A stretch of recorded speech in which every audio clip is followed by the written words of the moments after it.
हाय हाय आज चाहिँ म भाइ ह्यापी हिल आउनु भन न। हेलो यहाँ मलाई देन ह्यापी भाइ काट्यो त यिनीहरूले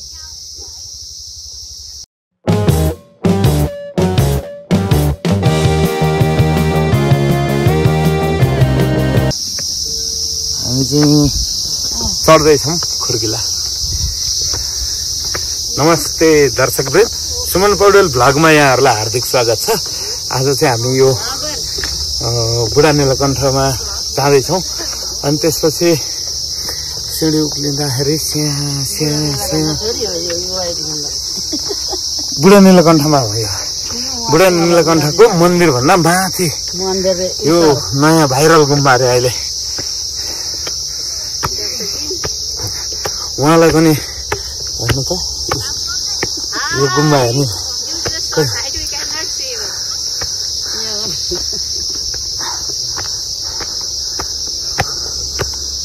यस्तो खुर्किला चढेर जानुपर्ने रहेछ, तर मजा चाहिँ बहुत मजा आउँदो रहेछ है। अनि तिमी आछौ मेरो गाडीमा हालेर लिएर आएको सबैजनालाई। अझै यहाँ 2-4 जना माथि कटिसकेछन्, म चाहिँ हिँड्नु नसकेर स्या हुँदो रहेछ है।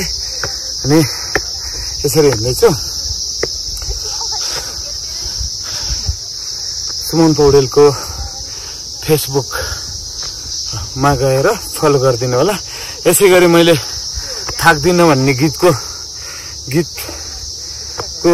ट्रेलर सार्वजनिक गरिसकेको छु। एसपी क्रिएसन नेपालमा तपाईँहरूले मलाई देख्न सक्नुहुन्छ। सबैजनाले युट्युबमा गएर एसपी क्रिएसन नेपाल सर्च गरेर लाइक कमेन्ट सेयर सब्सक्राइब गरिदिनुहुन्छ भने पूर्ण रूपमा आश गरेको छु। भन्दै सुमन पौडेल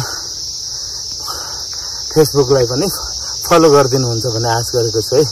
सबै साथीहरूलाई हाम्रो टिम आइरहेछ।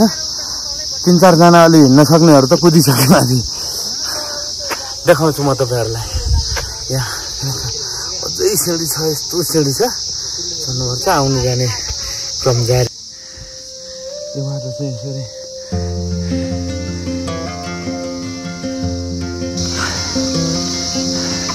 बुढा नीलकण्ठ नगरपालिका लगायत काठमाडौँ पनि अलिकति देखिँदो रहेछ। मजा आउँदो रहेछ ल। काठमाडौँ पनि देखिँदो रहेछ है।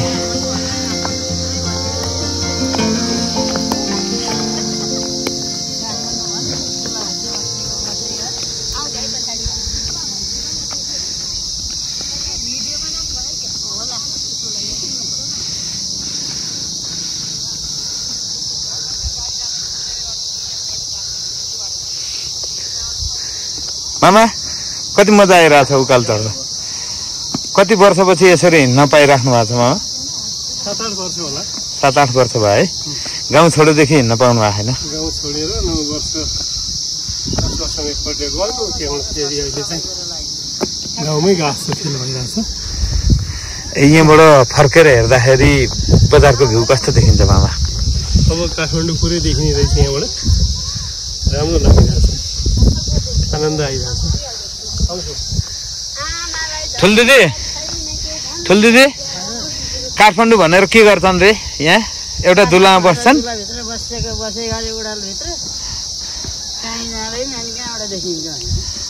होइन, काठमाडौँको अलिकति छेउमा आउने बित्तिकै कस्तो राम्रो भ्यू देखिँदो रहेछ होइन आमा?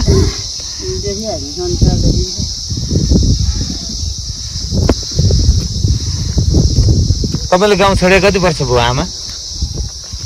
मैले गाउँ छोडे त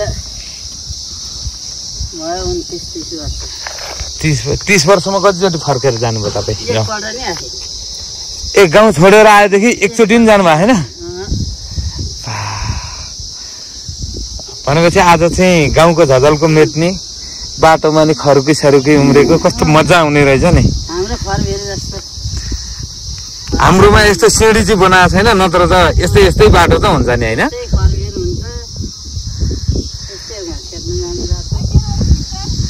तपाईँले गाउँमा घाँस त काट्नुभयो होला? घाँस त 7 वर्षदेखि 19 वर्षसम्म काटे। 7 देखि 19 वर्षसम्म याद आउँछ है त्यस्ता कुराहरू? रुखबाट लडेको। रुख पनि चढ्नुहुन्छ तपाईँ? रुख पनि चढ्नुहुन्छ? रुखमा चढेको मुढा बोकेको सबै आउँछ किन नआउने मुढाले खिचेको मुढाले नि खिचे खोलाले लगेको रुख ढालेको सबै आउँछ गाउँमा दुःख त दुःख हो नि होइन पुरै न आफूभन्दा 3 हातको मुढा बोक्नुपर्छ गोठमा जोत्नलाई दिनमा 7 भारी काट्नुपर्छ वस्तु बाख्रा नि टन्नै हुन्थ्यो होला खड्कुलामा दुध तताउने भनेपछि कति हुन्छ खड्कुलामा दुध तताउनु हुन्थ्यो खड्कुलामा दुध तताउने 5 पाते छेकामा दिनेपछि मोही पार्ने पुराउनेको सोलबार खाने तरकारी पर्सको तरकारी नपकाउने पुराउनीको सोलर हुन्थ्यो पुराउने अलिकति घिउ हालेर पुराउने हालेर नुन हालेर खोर्सानी हालेर चलायो अनि अलिकति पानी हालेर त्यही हो तरकारी तरकारी पकाएर खाने भ्याउने भदौ र असारमा त रातभरि सुत्नै पाइने बाख्रा र गाई भुइँसी बिहार चराउनु लगेको ठाउँमा बिहार काँधमा हालेर ल्याउनुपर्छ पाडा बाछा बोकेर त्यो पनि गर्नुभयो हजुरले पुरै नगरेको त्यो आज तपाईँसँग भेट भयो खुसी लाग्यो मलाई पनि यो गाउँका यस्ता कुराहरू थाहा पाउँदाखेरि हामीलाई त कथा जस्तो लाग्छ नि त हामीले धेरै बोक्यौँ 9 वर्ष 2 बेग सिमेन्ट बोक्थ्यौँ चामलका क्विन्टल बोक्थ्यौँ तपाईँ सिक्किम पनि जानुभयो सिक्किम बस्यौँ त 9 वर्ष 9 वर्ष सिक्किम बस्नुभयो लाचुङ बसेको त्यो 3 वर्ष मात्रै यहाँ गान्तोक बजारमा बसेको 3 वर्ष होइन 6 महिना सबै लाचुङ किमथाङ बसेको हिउँ पर्ने ठाउँमा हिउँ पर्ने ठाउँमै बस्नुभयो हिउँ बलस्टिन लाएर फुटाउने ठाउँ हिउँको त पुल थियो टिस्टामा गाडी हिँड्थ्यो पुल हाल्नै नपर्ने हिउँ जामेर माथिबाट गाडी हिँड्थ्यो आर्मीहरूको हजुर चाइनाको बोर्डरमा जाने हजुर हिउँकै पुल हो क्या हिउँकै पुल हो टिस्टामा त्यो पुल हाल्नु नपर्ने क्या हिउँ नै जमेर हरियो ख्यापका हुन्थ्यो चिप्ल्यो भने ठहरे ढुङ्गा भन्दा साह्रो हुन्छ मान्छेहरू चिप्लेर लड्यो भनेपछि उहाँ गएर तपाईँले के काम गर्नुभयो त्यही हो हिउँ सोर्ने काम गर्नुभयो हिउँ सोर्ने अब नयाँ कटिङमा गएको हो नि त रोडमा मुढा काट्ने लडाउने रुख काटेर लडाउने हिउँ सोर्ने हिउँ अब चलेन भने बलास्टिन लाएर चलाउने ढुङ्गा फुटाउनु सकेन भने बलास्टिन लाएर फुटाउने नयाँ कटिङमा काम गरे हो नि त चाइना जाने चाइनाकै बोर्डरसम्म नै गरे बोर्डरसम्म गर्नुभयो चाइना र इन्डियाको लडाइँ हुने बेलामा हामी उठ्यौँ त्यही बोर्डरमै अनि रातभरि बत्ती बाल्न दिँदैन थियो डेरामा हान्छ चाइनाले भनेर पँधेर बस्नुपर्ने त्यस्तोमा बसेको हामी त्यसरी काम अनि दिउँसो राति आउँथ्यो चामल आर्मीहरूको हजुर राति बोक्यो भने दिउँसो छुट्टी हुन्थ्यो कि क्विन्टल बोक्थ्यो अनि यस्तो टेबल ढलाइ गर्ने बेला 2 बेग सिमेन्ट बोक्थ्यौँ हाम्रो जस्तो त कसले गरे होला गरेको छैन यो त सुन्दा नै हामीलाई त अचम्म लाग्छ अब अरूलाई नै 2 बेग सिमेन्ट कोक्रो बेल्चा हम्मर सबै बोक्थ्यौँ यति आएको जति उकालो तलदेखि यहाँ आएसम्म यहाँ आए हामीले त्यसरी हो यत्रो बेर कुरा गरिसकेँ हजुरको शुभ नाम चाहिँ के भनेर चिन्ने अब नाममै सोधेको छुइनँ अहिलेसम्म अहिले त सुन्तलीमा नेपाली हजुर पहिला त दिलमा खत्री हो माइत चाहिँ तपाईँको ओखलढुङ्गा माइत नि घर पनि ओखलढुङ्गै हो नजिकै हो नजिक वारिपारी हो अब हामी चाहिँ बिहा गरेपछि हिँडेको सिक्किमतिर गएको कति वर्षमा बिहा भयो आमा तपाईँको 14 वर्षमा भएको 14 वर्षमा बिहा भएको 14 वर्षमा भएको 19 वर्षमा मात्रै नानी पाएको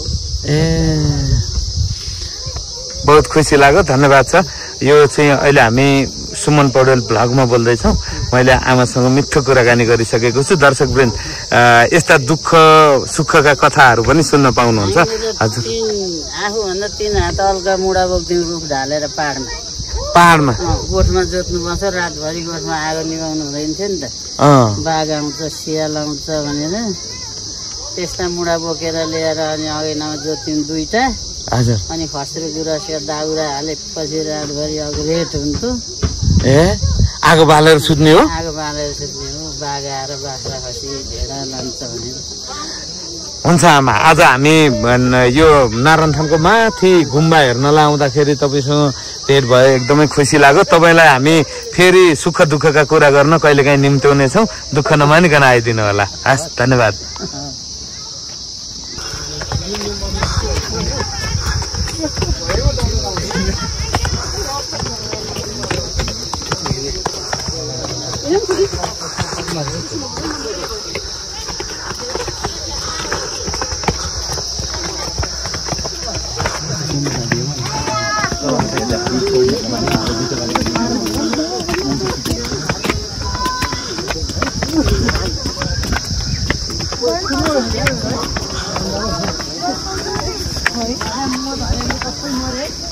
गर्नलाई त राख्यो होला यहाँबाट देखिँदो रहेछ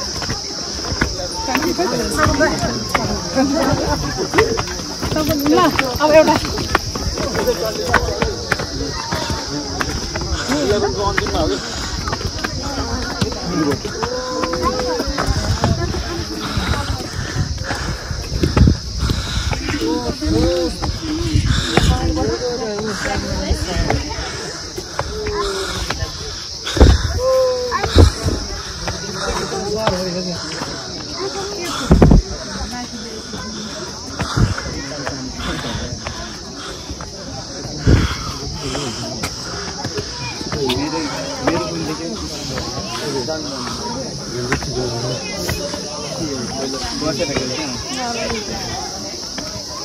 Tadi.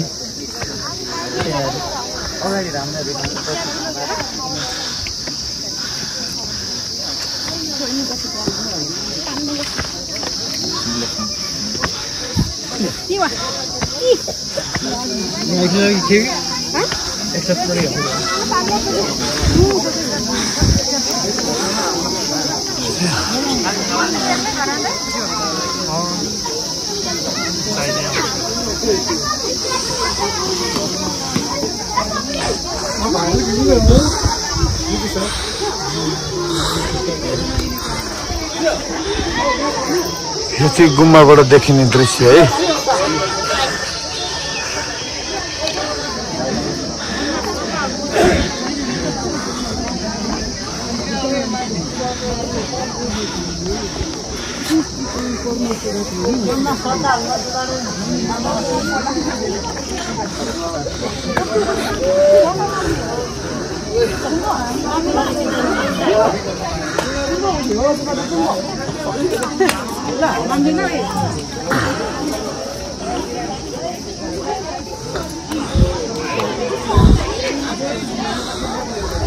टोली चाहिँ अघि नै आएर यहाँ इन्जोय गरिसकेको छ।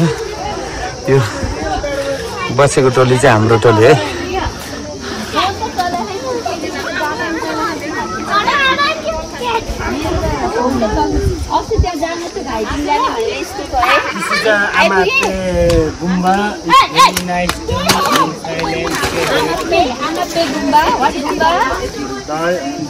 राम्रो छ, जङ्गल छ,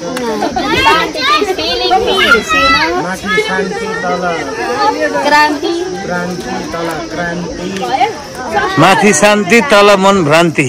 बनाएकै छैन नि, मैले तेरो पो हेरेर बसेँ साँच्चै। खोइ केटाहरू खोइ आइसके म भन्दा अगाडि आउनु तिनीहरू। तिनीहरू माथि कटिसकेका रहेछन्, माथि कटिसकेका रहेछन् तिनीहरू। उता हिलतिर मलाई बुढाले तल जाउँ भनेर तल मन्दिर पुगेर आएको, नारायणथान पुगेर आएको। फेरि एकचोटि त्यो तल गेटसम्म पुगेर गाडी नचढेको ठाउँसम्म पुगेर फर्क्यौँ। फर्केर त्यहाँ गाडी ल्याएपछि फेरि तल गएको अनि दुईचोटि बचाउन नदिने भए, हिँड्दै ढौ बचाउन नदिने भए। के भन्नु, ठिक छ। अब भर्ती भएको 2010 मा चस्मा लाग्यो नि त सबैजना बसेर फोटो खिचौँ भनेको मेरो अब ब्याट्री सकिन लाग्यो त्यही भएर मैले इन्डिङ गरिदिनु लाग्छ है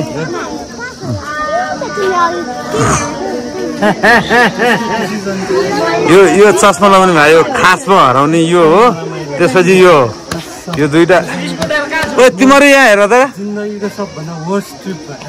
जिन्दगी 12-15 वर्षमै जिन्दगी जिसके जस्तो कुरा गर्यो तिमीहरूले के हो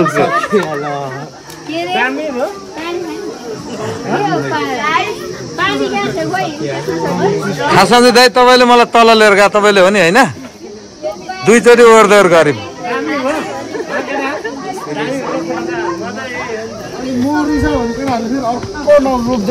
मेरो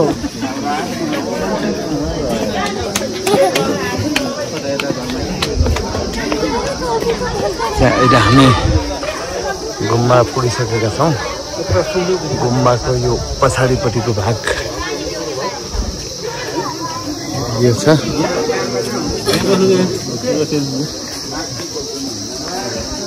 मान्छेहरू एकदमै छोटो भिडियो एकदम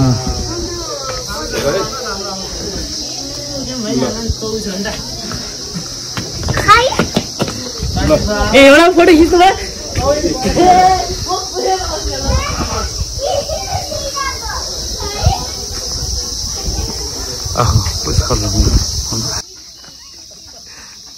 अलि रम चाहिँ भएको छ भीम दाइ ओ भीम दाइ यता हेर्दा मजा आइरहेछ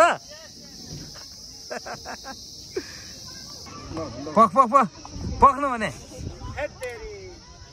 त्यो भएन यहाँ ओइ यसै गरी बस है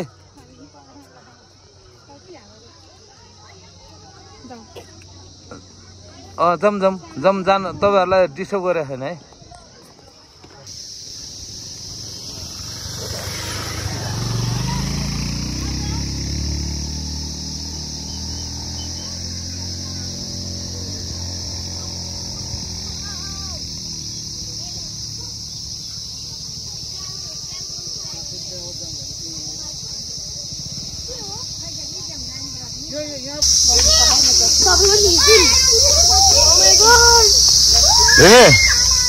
भीमो के अरे कुन गुम्बा जाँदैछौँ रे भीमो